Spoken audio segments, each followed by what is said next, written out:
I want to bring up the schedule situation, the calendar situation for Yeah. Major League Soccer. And a lot of people will probably know, if you're very online like I am and like Dan is, that we had word that today, on Thursday, April 10th, Major League Soccer had an opportunity to vote on swapping their schedule, their calendar from the current start early in the year and finish late in the year to a more European style. Now, I think there are people that take issue with calling this a global calendar because there are other countries that play on our calendar, even though I think some of them are in the southern hemisphere where the winter and summer seasons are swapped. But the idea is that there's not everybody follows the exact same calendar. But for the most part, right, the I don't know, developed football world. That's probably not right. That probably gets me into trouble too. Got to be careful with that. Okay, European football for the most part plays on this calendar of fall to spring, early summer, and Major League Soccer was considering it. Now, I think we first got inkling of this or word of this more than a year ago. I think I was reading a Lizzie Besserano piece at ESPN where she mentioned it as a possibility. Don Garber addressed it at the State of the League address that he does around MLS Cup back in December. And Major League Soccer was reportedly, through a story at the Sports Business Journal, considering voting on this. Now, I was all excited to come on this show, Dan, and talk about the vote. Didn't happen. They didn't. They tabled it. And what that means is they absolutely cannot get this done before 2027 at the earliest. And they put out a statement to that effect. First of all, what thoughts do you have about the calendar that American soccer follows? Because I think, it's part of our culture in some ways, but it doesn't feel always like it's the best thing for us. I think that calendars are complicated in the sense of, one, in the United States, there's so many other competing sports that there's a lot going on. And a lot of times, soccer doesn't want to go head to head with, say, the NFL, or it doesn't want to go head to head with the NBA finals or whatever it is. There are just other competing, very popular things that are going on, particularly on TV. And that becomes a challenge when you are the upstart. You're the one trying to take it. And while soccer is not the upstart in other parts of the world, in the United States, it certainly is. And so there has been resistance to that. And also, because of the geography of the United States, the weather is an issue, right? It's been a problem that has been brought up repeatedly. Well, what are you going to do in upstate New York in December when you're trying to play soccer? And I think it's interesting, if you've watched the USL Super League, the Division I Women's League, they're playing on that calendar. And it's a league that we've been following closely. And I will tell you, as someone that has watched that league pretty extensively, I podcast about it. The Super Show, we talk about that league a lot. There have been times when the weather hasn't been great. Kentucky, Lexington has played in basically raining conditions the entire season, and it has been a challenge for them to draw fans. Is that I would say, does that mean that we can't do it? No, it just might mean that there might be things that you have to consider that might impact it. And I think that Major League Soccer is always going to be reacting to other leagues trying new things and saying, is it worth it for us to do it? Is it worth us sacrificing the way things have been done to do it? It's a very corporate approach, and we shouldn't be surprised by that. I'm sure you're not. No. And the fact that it's been tabled, what a surprise. They're a very low risk taking organization. They have a lot of money at the top, the people that own those clubs. They don't want to risk those things. And I think it would be easy for them to say, why would we tinker with something if it's quote unquote worked so far for us? The good thing about going to a European schedule is that when it comes to transfer windows and the ability to attract talent in a way that might fit better into the European calendar, that's one way you get it. You oftentimes get these weird loans at the end of the European schedule where we get them for a couple of months at the end of a season to slap into a team. And that's kind of just a complicated aspect of the difference in schedules. But it's one of those things that I, as a fan, I kind of wonder if it's as big a deal to the vast majority of fans as it is for a very loud minority number of those fans. I think you're probably right about that. Now, the thing that for every pro, there's a pretty strong con, and almost for every argument, there's sort of an inverse argument, right? So here's a good example of it. This is from our guy Jason in the chat. Does MLS really want to compete with NFL, NCAA football, etc.? Now, I will say that if you have the middle of your season, that portion, and you start in August and you finish in June or May, then you're going to have a large portion of your season pretty much from September all the way through the end of the calendar year and even to January and February for the NFL, where you are competing on weekends with the NFL. However, as things sit now, people would say, well, your most important games are happening while the NFL and NCAA football are happening. So you're burying the biggest games, whereas if you switch the calendar, at the very least, even if you have to compete with football a little bit more or a lot more through the middle of your season, you get a more open world to push your biggest games because you'll really be only dealing with potentially baseball, but I guess playoffs for NBA and hockey could be on that list as well. What do you make of that argument, Dan? Again, I think that, like you said, there's pros and cons to both sides. I'll tell you that the USL Super League took a break in mid-December, and that break lasted through the end of January. So let me ask you that, because again, this is something that came out of the meetings or some of the discussions in the reporting was that lots of MLS owners are like, we're going to do a 2-month pause. How do we maintain momentum in a season with a 2-month pause? How do we sell season tickets to somebody who's like, there's a 2-month break? What the hell? I meant my life might be completely different by the time you start playing again. So I know the Super League is not an apples to apples comparison, but how was that break received? I think that for fans of the Super League, it was fine. For our podcast, we took some time off and then came back. That was great. But I will tell you that is certainly an adjustment that you would have to basically convince your fans to do. And that is a challenge. Again, talking about pros and cons, these are things that have to be considered.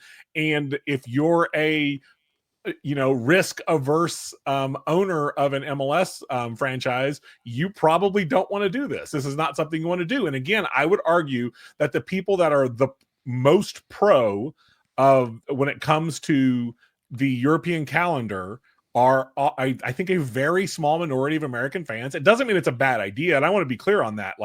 I guess as a fan or as someone that covers the sport, I think it's it's not that big of a deal from my perspective. I think, like I said, it's a big deal to some people. I don't think for the vast majority of fans it really matters. And I would also argue that if that midseason break comes, then everyone switches over to American football and watches the playoffs and enjoys themselves and comes back to their soccer team at the end of it. That's true. That is true. That break would kind of coincide with some of the toughest competition on television. That's a good point. In fact, I was working.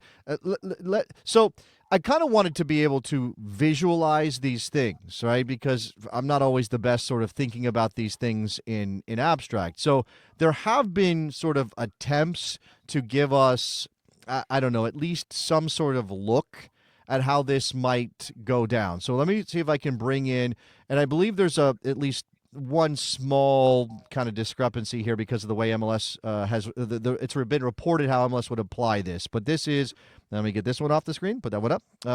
This is a 2025, just the 2025 portion, not going into 2026, which would obviously be after a break and all those things. But you can see, I suppose this is the way that Kevin Wallace, who's over, Mr. Kevin Wallace on Blue Sky, I believe is his name, and he's on the Post Cincy, does a podcast on FC Cincinnati, just kind of giving us an idea. Now, he didn't include the key here, but he did pass the key along to me, so let me just pull that up so I can give you an idea.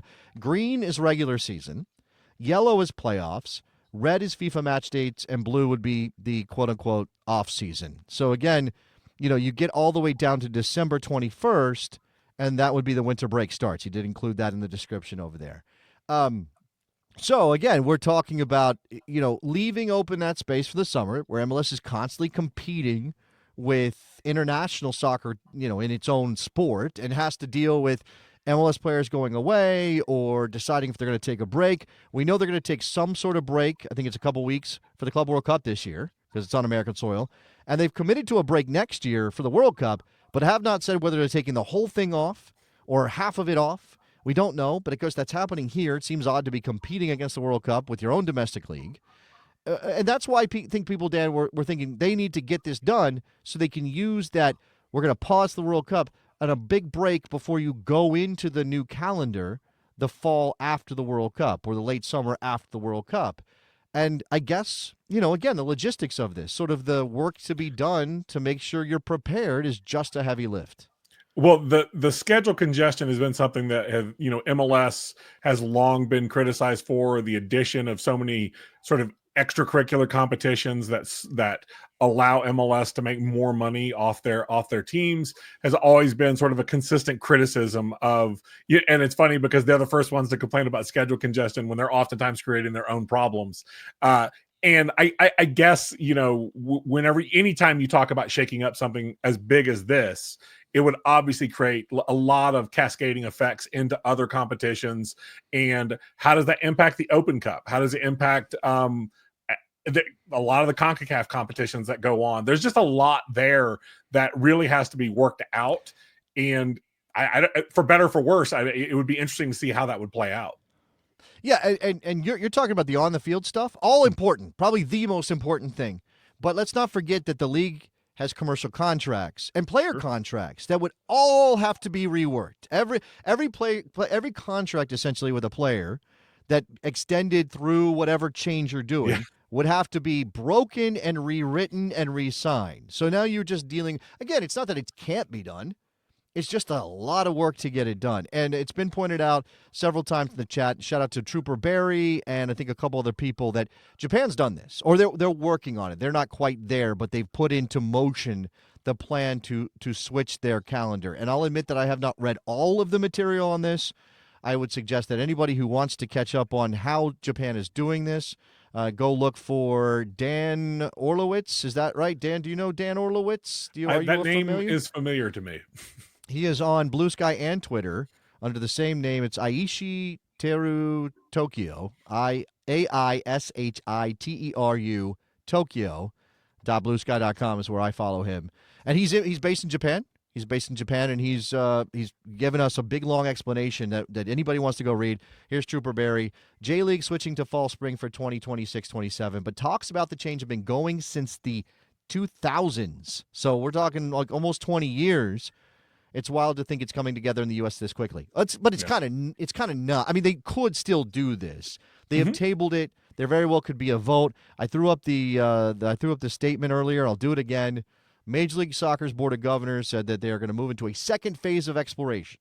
Any potential changes would not take effect until the 2020-27 season at the earliest. That leaves them, that's wiggle room. That's basically saying it might not happen then, right? It could be a thing we decide not to do. Right.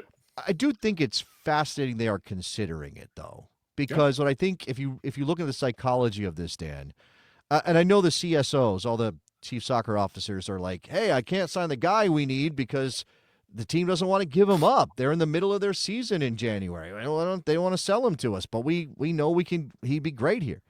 And they're probably going to their owners, and they're crying foul about this. So the soccer side I get. The ownership side, if they are honestly pondering it, it means they might see whether it's the Apple deal is paywalling the league too much and they need to find a way to stand out, or they really do think the NFL during the playoffs competing with them and college football, right? I had my radio producer today said, I don't care about the schedule switch, just don't put the MLS Cup final on the same day as the SEC championship game. Yep. Right? Because for him, the SEC championship game took precedence over the MLS Cup final, and he's a giant Atlanta United fan. Right, his team wasn't in it, so maybe that would have made a difference. But he was choosing, as a fan of the league, he was choosing that other thing over soccer because the league put him in no position, did put him in a bad position. So, yeah, I don't know. I would offer one other point, and that I think we may be seeing the Division I leagues, if it's USL, if it's the NWSL or MLS, feeling pressure from what USL is doing. We saw that in the NWSL eliminating the draft after USL Super League came out saying they weren't going to have it. We may be seeing a similar conversation about scheduling, and it could be that these Division I leagues are feeling even if it's the slightest pressure. Again, these are risk-averse people, and they're not going to make decisions or consider these kind of moves unless they feel pressure to do so. And I kind of wonder if USL is acting sort of as a change agent within U.S. soccer. Again, I go back to what you said earlier about the Chattanooga situation. I don't think they have a perfect track record or the cleanest of hands, but I would argue that they've been creative in trying to differentiate themselves. Well, that's because they are competing against a much more moneyed competition in MLS. So of course you have to do that. I mean, again, I'm not going to tear down any league competition that is maybe doing things in its own self-interest, but also pushing the game forward in the United States. You know what I'm saying? There can be, again, there's a devil on one shoulder and an angel on the other for all of these competitions, all these leagues, all these operations. It doesn't mean they can get away with whatever they want and just throw it under the heading of, well, we're doing it because it's good for us. I do think there are lines you can cross.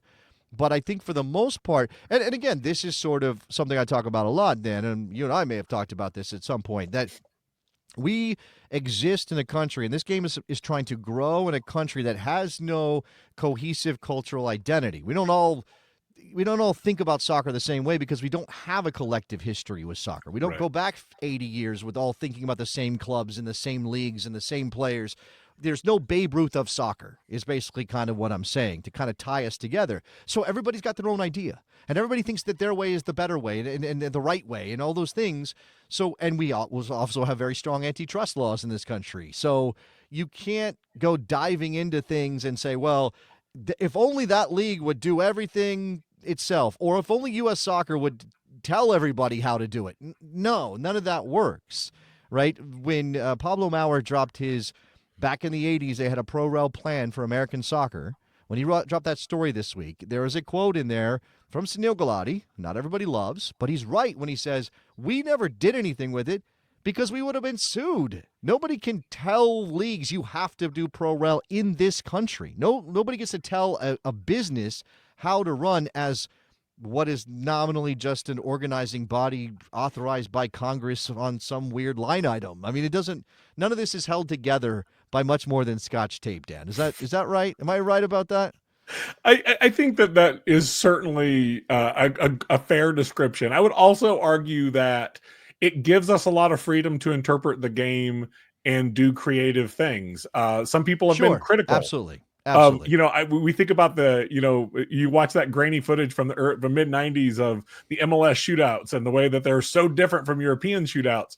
Maybe that's something that we could do differently. There's a lot of freedom, and it's interesting to watch the competition between Euro fans and the way in which they wish that the American system worked perfectly as the European system does, as if there are no issues in the European system. Right. And I get it. Like that's soccer's been going on there for 130 years now. I totally understand that. And that's what it is. That's what it is. It's like, we've been doing it for this long. It must be the right way to do it. And if you're not doing it the way we've been doing it for 100 years, you're doing it wrong. Right. And in some cases, there are absolutely wrong things that have been done under the banner of American soccer. But in some cases, it's a unique situation. It's a disconnected soccer culture. It's the fourth or fifth or sixth sport for most of the country. So a lot of things are kind of part of that, right? And you already mentioned, people are watching the Premier League and Liga MX more than they're watching their domestic leagues, and that's not a thing most of these countries have to deal with. Dan Vaughn, ProtagonistSoccer.com. I am going to let him go and get back to his family. I feel bad. And his 23 U.S. men's national team jerseys. And it's going to go roll in a pile. That would be amazing. It's like you could Scrooge McDuck your jerseys. Holy crap, Dan! You can Scrooge McDuck your soccer. Because by the way, it's not just 23. Go ahead, tell them about how many other ones you have. I've got somewhere between 80 and 90 club kits. Also, I only have the 23 national teams. That's only the U.S. I don't have any other national team jerseys. And in fact, I bought a Jamaica one at one point. Felt so guilty. I gave it to my wife, and she sort of wears it around the house sometimes. But I would feel too guilty wearing any other colors other than the U.S. That is incredible. That's just incredible. So if I'm going to do my math right, you have 113 individual soccer, roughly. We're talking. Roughly, you haven't counted. You lose count sometimes because one might go, what happened to that? Do you have an organizing? Okay, this is not going to turn into the Dan Vaughn Kit Master podcast. I'm lucky that I have an office that I'm able to do soccer stuff in, and I have a closet in there, and basically the left side is all club shirts, and then the right side is US shirts and various track suits and track jackets that I've collected over the years that I have several Ajax jerseys. I'm wearing one today. And I have several of their track jackets. I like those jackets, so I buy those. So basically it's roughly organized that way. And I'll tell you that while it's a lot of big name clubs, I certainly have a lot of Manchester United jerseys. Haven't been a United fan for quite a while. I have a lot of lower league soccer. Hey, that's fair. Right now, that's what you're pointing to where they are on the table right now. That's correct. Right. That's down right. there is where they're at on the table. Yeah. So okay. You could go 3.5 months without wearing anything but a soccer jersey every day. That's pretty incredible. Dan Vaughn, everybody go support Protagonist Soccer. Again, they got a great stuff. They got some great stuff on Chattanooga and obviously a bunch of lower division stuff in America. Dan, thank you for stepping in. I really appreciate it. I'm going to let you go now. Thank you so much. Always willing to come on, Jason. Thank you for having me. I appreciate it. There goes Dan Vaughn on the program.